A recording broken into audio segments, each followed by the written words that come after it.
कांग्रेस के इतने लंबे कुशासन के बावजूद भी अरुणाचल प्रदेश और चिकन नेक वाला हिस्सा चीन की कुदृष्टि से अब तक कैसे बच पाया? आई थिंक हमारी फौज, लेकिन आप एक्सप्लेन कर दीजिए। ये आपको हमारी फ़ौज का टफ़ कंडीशंस हैं। मैं एक चीज़ आपको बताना भूल गया कि हुँ, चाइना की एक परेशानी और क्या है और बहुत बड़ी परेशानी है। आप लोग ने तो ख़ैर आप में से बहुत सारे लोग बच्चे होंगे जब अटल जी की सरकार थी। ख़ास तौर से जो सवाल करते हैं। अटल जी की सरकार में डिफेंस मिनिस्टर थे जॉर्ज फर्नांडिस। हुँ, और जॉर्ज फर्नांडिस ने बोला था, मैं बहुत रिस्पेक्ट करता हूँ उनकी, उन्होंने बोला था कि हमारा असली दुश्मन पाकिस्तान नहीं है, चाइना है। और उन्होंने कहा था कि चाइना के साथ लगने वाला जितना भी एलएसी का एरिया है, उस पे हमें इंफ्रास्ट्रक्चर डेवलप करना है ओवरनाइट। हमने 70 जो भी 60 साल उस वक़्त रहे होंगे, वो हमने टाइम लॉस करा है। अगर आप रोड कंस्ट्रक्शन देखें आज की डेट में, तो आप तवांग से शुरू होइए और अरुणाचल प्रदेश का ऐसा पूरा सर्कल निकाल के नीचे तक आएँ, ये पूरा जो बॉर्डर एरिया है, ठीक है ना? ये पूरा हम डेवलप कर रहे हैं, 2000 किलोमीटर से ज़्यादा की सड़क बनाई जा रही है। यानी और टनल्स बनाई जा रही हैं, यानी कई जगह जैसे तवांग ही अगर हम ले लें, तो एक टाइम जब मैं गया था तो बहुत पहले तो तवांग जाने में मेरे ख़्याल से उस टाइम हमें 14 घंटे लगे थे, 14 या 15 घंटे लगे थे और हम रोड में नहीं जा रहे थे, हम गड्ढों में गाड़ी चला के जा रहे थे। हुँ, आज वही रास्ता बहुत छोटा हो गया है और आने वाले समय में और छोटा होगा। बहुत सी ऐसी जगह हैं, जहाँ आपने असम को डायरेक्टली कनेक्ट करा अरुणाचल से। जैसे वो एक ब्रिज है, मैं नाम भूल गया। वो ब्रिज जब नहीं था, उसपे लाल सलाम ने बहुत ऑब्जेक्शन करा था नेचर का और एनवायरनमेंट का और दुनिया भर का। वो इसलिए करा था क्योंकि वो ब्रिज बनना देना नहीं चाहते थे। अब वो ब्रिज बनने से क्या हुआ कि जिस रास्ते हमें अरुणाचल की तरफ जाना है, अब हम सीधा उस ब्रिज से डायरेक्टली एंट्री मार सकते हैं और हमारा रास्ता कई घंटे बच गया। तो ढोला जब आप सादिया ब्रिज। हाँ, ऐसे ही कुछ नाम था शायद। हुँ, तो ये जो नॉर्थ ईस्ट का डेवलपमेंट है,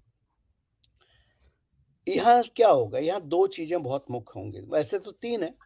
हुँ, पहला तो व्यापार मुक्त होगा, नॉर्थ ईस्ट पूरा भारत से कनेक्ट होगा, हुँ, जो कि कांग्रेस ने जानबूझ के नेग्लेक्टेड रखा। दूसरा जो था, जो हमारा ट्रूप मूवमेंट है, हुँ, जो हमारी वेपनरी मूवमेंट है, जो हमारी आर्मी की मूवमेंट है, वो कई-कई घंटे डिले होने की जगह बच गई, अब फ़ास्ट हो सकती है, यानी हमारी सप्लाई लाइन फ़ास्टर, बेटर, स्पीडियर, हुँ, ठीक? चाइना को ये चीज़ समझ में नहीं आ रही है। और आपको याद होगा मनमोहन सिंह की सरकार में, मुझे ठीक से याद नहीं है, मनमोहन सिंह का स्टेटमेंट था या उनके किसी मंत्री का, वरिष्ठ मंत्री का, कि हम नॉर्थ ईस्ट में इंफ्रास्ट्रक्चर डेवलप नहीं करेंगे क्योंकि इससे हमारा चाइना के साथ रिलेशन खराब हो जाएँगे। भाई साहब, आपके जगह पे इंफ्रास्ट्रक्चर डेवलप करने का चाइना से क्या रिश्ता? और सीरियसली। अगर चाइना नाराज़ हो रहा है तो इसका मतलब चाइना को हमारी जगह में इंटरेस्ट है, तभी तो वो हुँ, नाराज़ हो रहा है ना। भई हुँ, अगर मैं आपके घर आके कुछ करूँ तभी तो आप नाराज़ होगे। बिल्कुल। अगर मैं अपने घर में कुछ चेंज कर रहा हूँ तो इसका तो यही अर्थ है कि आप मेरे घर को हथियाना चाहते हो तभी आप हुँ, नाराज़ हो रहे हो। हुँ, तो ये भी एक बहुत बड़ा कारण है, जो इंफ्रास्ट्रक्चर डेवलपमेंट है, जो रोड नेटवर्क, टनल नेटवर्क, हवाई पट्टी, एयरपोर्ट डेवलपमेंट, ये सारी चीज़ें जो नॉर्थ ईस्ट में हो रही हैं, ये चाइना नहीं चाहता।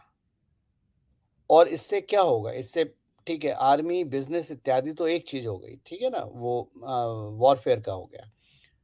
मेन चीज़ है लोगों का कनेक्शन भारत के साथ, जो नॉर्थ ईस्ट में नहीं था, हुँ, ठीक है?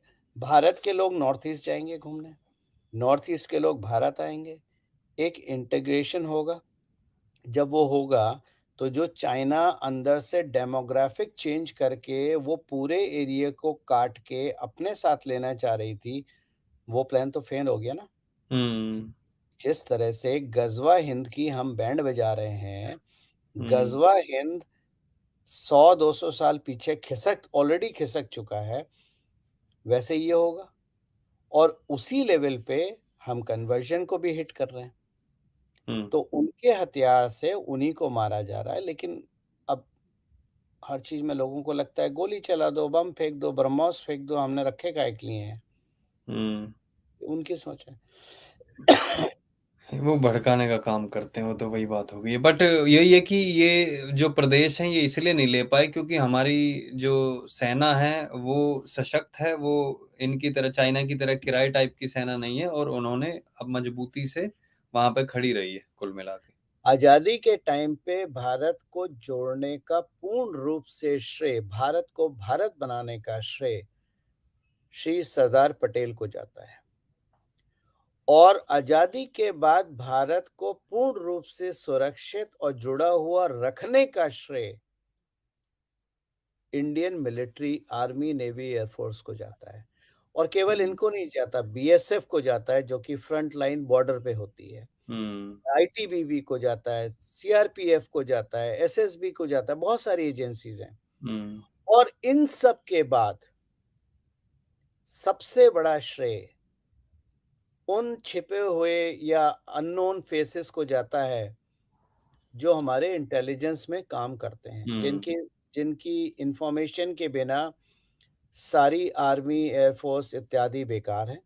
हुँ, वो कहीं स्ट्राइक नहीं कर सकते। तो जो इंटेलिजेंस कम्युनिटी के लोग हैं, उनको बहुत बड़ा श्रेय जाता है, जिस कम्युनिटी को गुजराल साहब जब प्रधानमंत्री बने थे, तो वो एक हमारी एक्टर हैं जो उँगली का ज़्यादा इस्तेमाल करती हैं, उनके पिता ने बर्बाद करा था सौरभ भास्कर। इंटेलिजेंस कम्युनिटी को।